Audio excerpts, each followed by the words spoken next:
হাজার বছর ধরে আমি পথ হাঁটিতেছি পৃথিবীর পথে।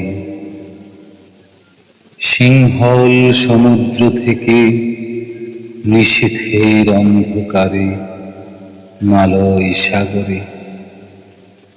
অনেক ঘুরেছি আমি বিম্বিসার ও সুখের ধূসর জগতে, যেখানে ছিলাম আমি আরো দূর অন্ধকারে বিদর্ভ নগরে। ক্লান্ত প্রাণ এক, চারিদিকে জীবনের সমুদ্র সফেন। আমারে দুদণ্ড শান্তি দিয়েছিল নাটোরের বনলতা সেন। চুল তার কবেকার অন্ধকার বিদিশার নিশা, মুখ তার শাবশ্রীর কারুকার্য। অতি দূর সমুদ্রের পরে হাল ভেঙে যে নাবিক হারাইছে দিশা। সবুজ ঘাসের দেশ যখন সে চোখে দেখে দারুচিনি দ্বীপের ভিতর, তেমনি দেখেছি তারে অন্ধকারে।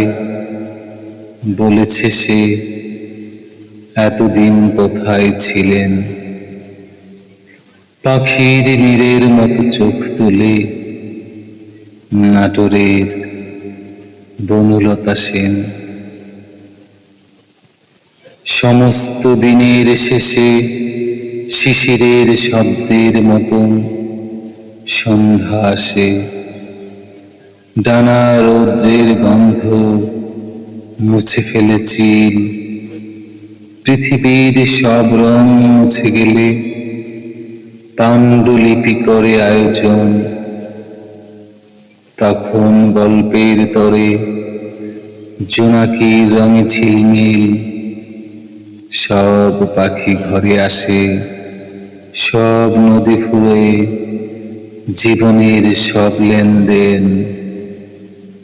থাকে শুধু অন্ধকার, মুখোমুখি বসিবার বনলতা সেন।